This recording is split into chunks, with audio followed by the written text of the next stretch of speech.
I have never seen a router bit like this in my life, and I am freaking terrified of it. I've had it for about 6 months. It's time to unbox it, get over our fears, and see what this thing can do. And this video is brought to us by Squarespace. You came here for this bit, but you're actually going to learn so much more. In this first example, I'm gonna show you how to get amazing repeating patterns for your woodworking.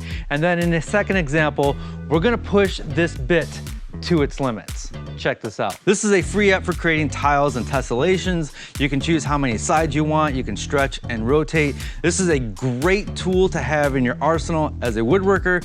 I'm just gonna use this preset right here and make our router template. I printed out our tile, so I'm just going to use some spray adhesive to attach it to our template. And then cut it out on the bandsaw just outside the line so I can then sand it down to its perfect shape. I went ahead and rough cut a bunch of tiles over on the bandsaw. The cool thing about this bit is that it has a bearing on the top as well as the bottom. Say what you want about me, I am absolutely terrified of this bit. Say what you want, I don't care. So I'm gonna take my template, use some double-sided tape and attach it to the rough cut ones. And then this template will ride along this top bearing here and we will have exact duplicates. This is gonna look really cool when it's done. Check this out.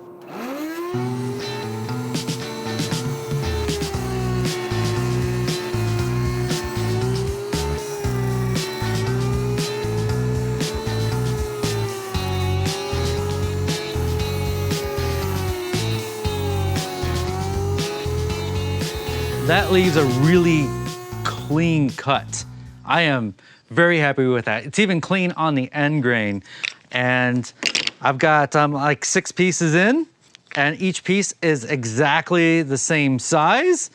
It sounds more terrifying than I thought it would sound.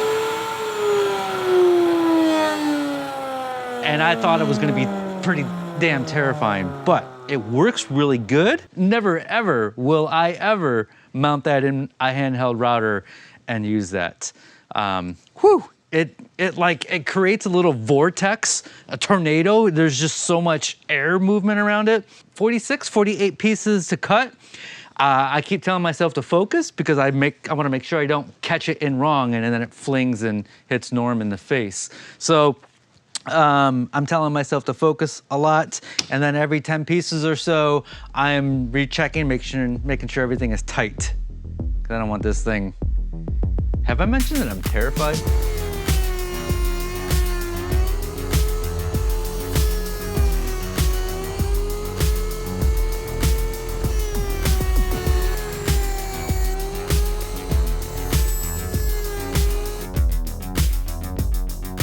At the end of the video, I'll show you what I'm doing with this sweet pattern. For now, let's move on to the next example and push this guy to its limits. It can do about 2.5 inch thick material. So we're gonna make some bowls and see if it can, just look at it. Zoom in on that thing. It's intimidating just looking at it. Ugh.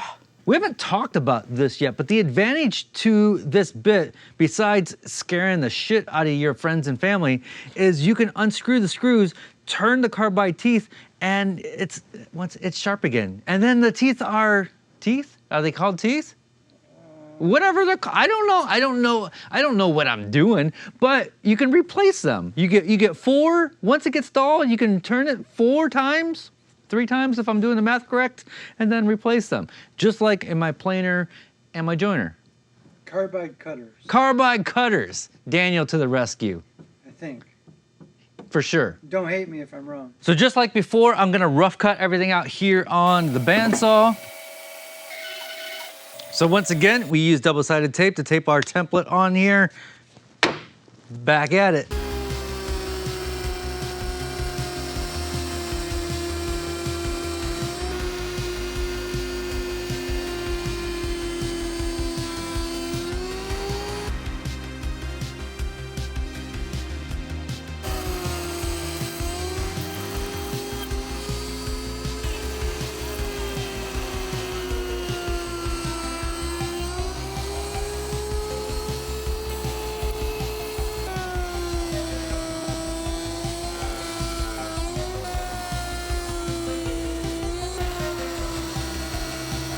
That is a nice, clean cut. It's very little sanding, especially on the end grain where it can tear out. The router is my least favorite tool in the shop, no doubt. And that was probably my least favorite time ever using the router. That's just a lot of bit exposed, and when it grabs, it feels like it could just throw it from my hands. If you're thinking about getting this bit, I would say you should be experienced with the router. I've been doing this a long time and it's still super intimidating for me. Back to the dishes that we're making.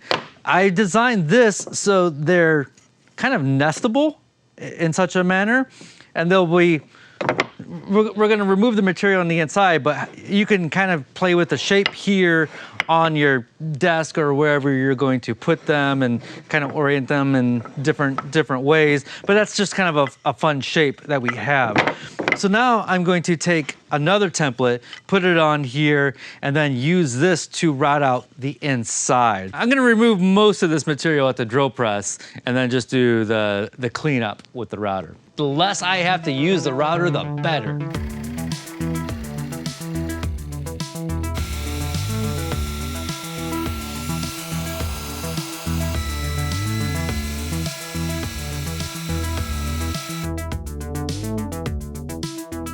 We're gonna get to the pattern that we started in the first example in a little bit. While I finish up these bowls, I'd like to tell you about today's sponsor, and that is Squarespace. I was a web developer for like 12 years. Now I make silly videos, and I'm so glad I don't have to mess with the code, the backend, the cloud. Squarespace makes my life so much easier, and here's why. Squarespace allows me to sell both physical and digital items. Squarespace also allows me to take point of sale out and about. Let's say you're like me, you're a crafter, a maker, an artist, a woodworker, you're out at a craft show. You can take sales on your phone through Squarespace. If you have physical items, you can use Squarespace to keep track of your inventory. So whether you sell something on your website or on your phone, it's all taken care of for you.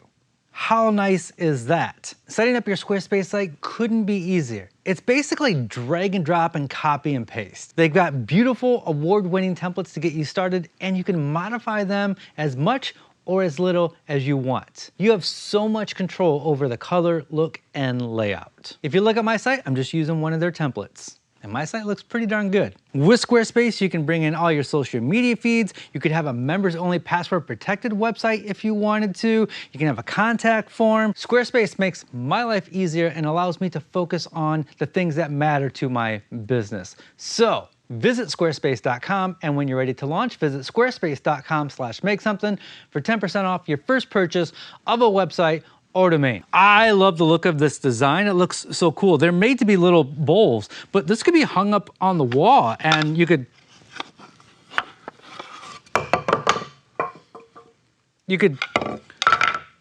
change the orientation any way that you want. Anyway, let's get back to that first pattern that we were working on.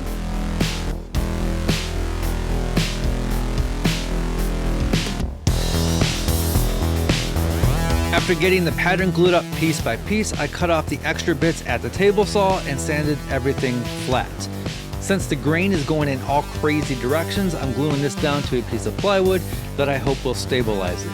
I then added some walnut trim around the edges, and this pattern makes for a nice tabletop. I will have a PDF download of all the templates used available for my Patreon members. And if you enjoy seeing crazy patterns on tabletops, check out this thrift store flip of this ugly table I salvaged.